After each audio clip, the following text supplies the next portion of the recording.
I also take the opportunity to wish each and every one of you happy World Environment Day. So we could all have some smiles, okay, on our faces. The EMA actually commissioned its first environmental literacy survey in 1996. And since that time, we had done a smaller survey. I think it was by Ansel McCall in 2006. So almost 20 years later, in 1990, the first one was in 1996 by HHB and Associates. 20 years later, we asked Opus Limited, we engaged them to conduct this one.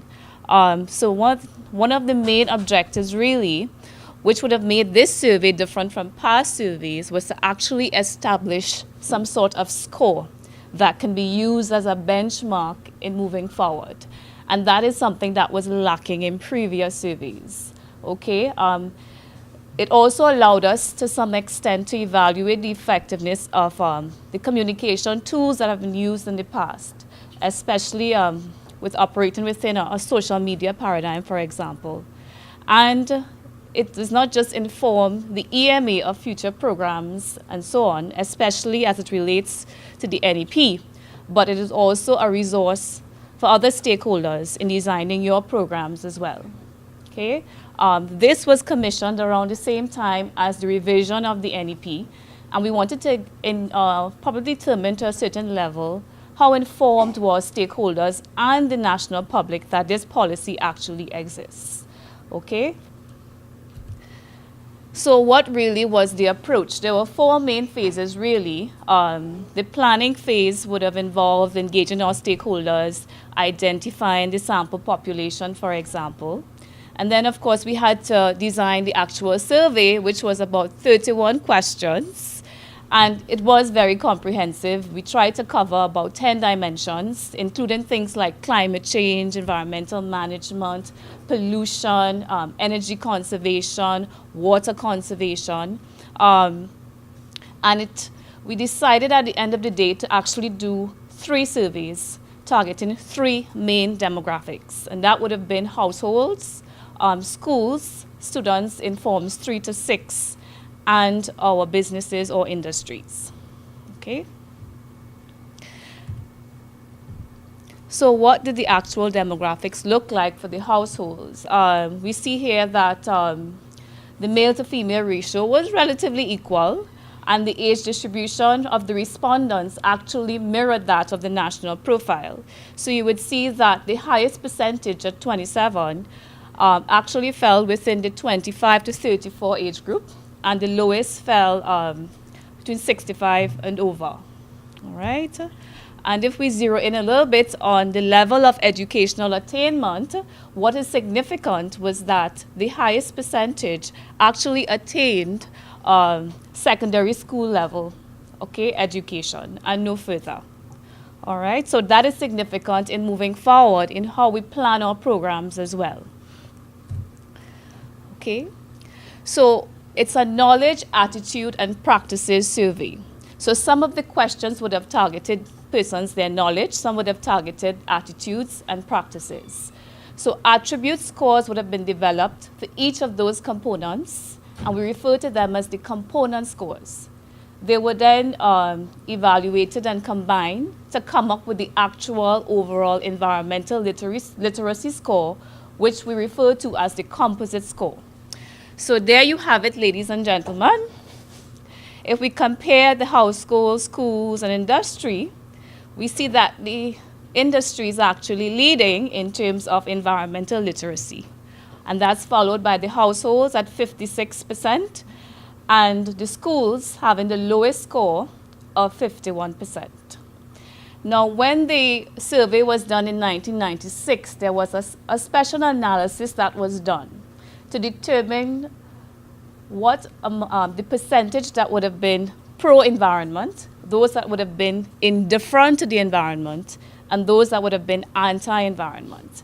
And that same analysis was done 20 years later with this survey last year.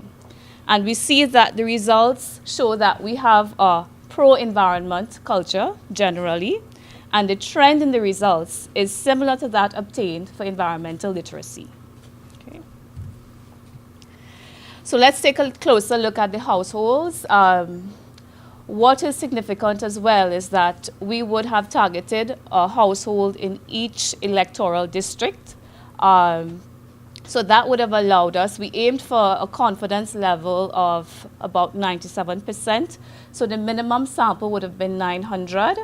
I think 984 surveys were done, and 939 of those were usable.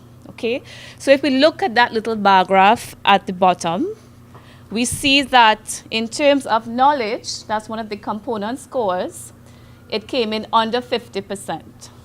So we realized right away that we have some work to do with respect to information sharing and building people's knowledge base about the environment.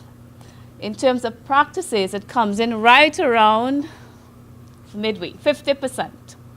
But then we look at attitudes and we see that it is 73%. So we see right away people understand the importance, or they think the environment is important, and they're willing to do positive things, but they're not actually doing it. So there's a disconnect between attitudes and practices. So we could look at the environmental culture at households a little bit. And what I want to highlight, though, you see that 80% is actually willing to recycle. So we have a population that's very enthusiastic about doing environmentally friendly things to a certain extent, but it's just not happening, okay? And if we were to compare some of the regional corporations, because we were able to analyze the data according to regional corporations, we see that the blue areas are actually your highest scoring regions. So that would include Diego Martin, Couva, Tabaki, Talparo, as well as Pinal Davy. And the red will show you the corporations that scored the lowest, and that would have been Port of Spain, okay, and the Mayaro, Rio Claro area. And just for comparison, we wanted to see how the environmental culture of Tobago compared to Trinidad, if there was a difference, and it shows that it reflects a similar profile, okay, in terms of the results. They're generally pro-environment, but there is some work to be done with respect to knowledge and actual positive actions towards the environment. So what do the scores look like? They're all within the range of 50 to 60, basically. And you would see, so you may say statistically there is not a significant difference between one area to another, but there are some trends that we can note, all right? So this is the overall composite score, and I would have mentioned the areas scoring the highest and lowest before, all right? But what is interesting is that if you actually take the time to look at the component scores, some areas, for example, like Point Fortin, they would have received a low knowledge score, but their practice score was actually amongst the highest, okay? So those are things we would have to look at closer as we move forward. All right, so we can look at the schools as well. Schools were sampled in each corporation. So we had a total of 24 schools with 25 students in forms 3 to 6 being sampled.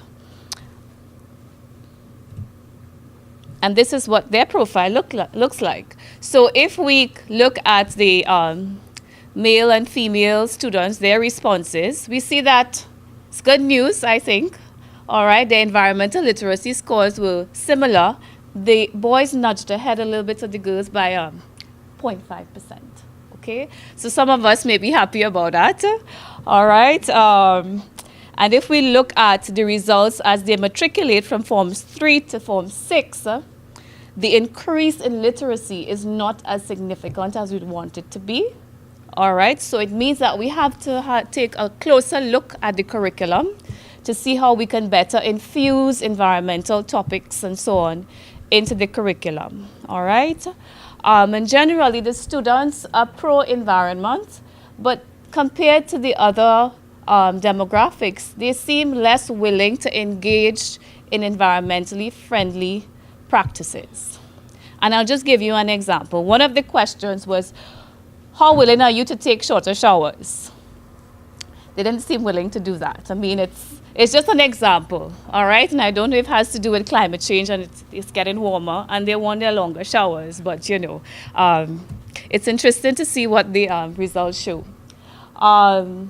We would have looked at 9 sectors with respect to the industry, so manufacturing, oil and gas, services sector, and approximately 3 to 5 persons from each organization would have been surveyed at a supervisory level and above. So this is what their profile looked like. If we were to look at the sectors, we see that the oil and gas sector is actually leading in maturity in terms of environmental literacy, and the services sector is lagging behind. So we'd have to have a more targeted approach with respect to the services sector, your vehicle maintenance companies, your waste management service companies, the financial institutions, for example. All right? I don't know if this is surprising or not, but the industries actually attained the highest score, 83%, for being pro-regulatory. So I don't know if they wanted, it was an EMA survey and they wanted to look good for the EMA. We don't know. All right, but they are actually quite in tune with being regulated. However, they seem to be less willing to engage in green initiatives with communities and their employees. So if you look at the score at the bottom, my bottom left, it's 34% for wanting to engage in environmental initiatives. So our private sector would have to do some work with respect to their CSR initiatives, for example. Okay. So in comparing this survey to previous surveys, because there were surveys that were done by NIHERS, for example, and where the questions were similar, there's actually a table in the report that documents the trends between then and now.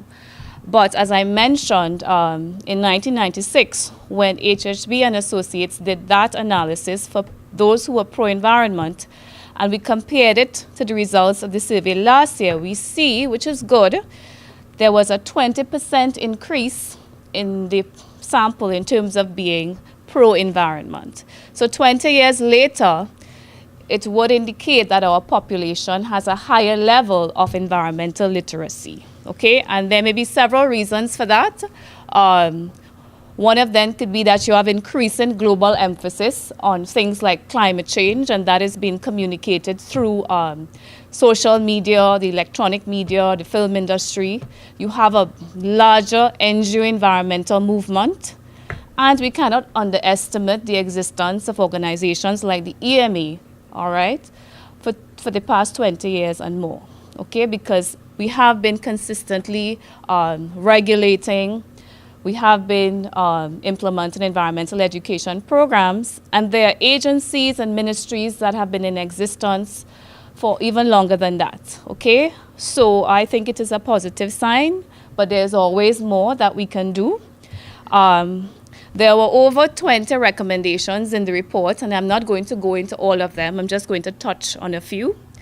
And of course, this would have been highlighted, focusing on the youth, ensuring that from a very young age, when they're developing that sense of identity, that they develop a sense of appreciation for the environment. And that means starting as early as preschool and ensuring that I'm going to use the word bombarded, and through repetition and programs, that they are continuously exposed to environmental education and activities that they can be involved in, all right? Because we see that the highest percentage of the population was actually attained the education level of secondary school. So you have to ensure that those programs are in place at those early stages of development, okay? We also have to ensure that at a tertiary level, that you have programs that can stimulate innovation and design, for example, within the environmental realm, okay? We're quite excited about recycling, but you also have the other R's as well. And what it shows is that people want to recycle, they're not actually doing it. So it means that one of the recommendations is showing that you have recycling programs and other waste management initiatives that are accessible to the public. So the infrastructure is something that I know we are all looking at improving. Okay. There is general consensus amongst the population that we need to be more rigorous with our environmental monitoring and enforcement. So many of them were actually quite supportive of increasing fines for environmental breaches. Okay. One of the issues that was highlighted to a great degree was pollution from vehicle exhaust, industries, emissions. And so there are some recommendations in there in terms of better integration of environmental issues, transportation policies, and so on. The biodiversity component also tried to evaluate people's knowledge of our environmentally sensitive areas, and we would like to see an increase in environmental literacy. Then the EMA cannot do that on its own. We have to continue to work together, just looking at the results from the industry and they not being as inclined to do CSR initiatives. And I don't know if it's because of the economic climate, for example. It means that we have to have more private-public sector collaboration, more collaboration between our NGOs and our government agencies and so on. And so I hope that would, stimulate you to actually go to the document. It's on our website. You can access it at ema.co.tt. And we do intend in the not too distant future to have some copies available to our public libraries and government agencies and so on. So on that note, I close and I thank you for your attention.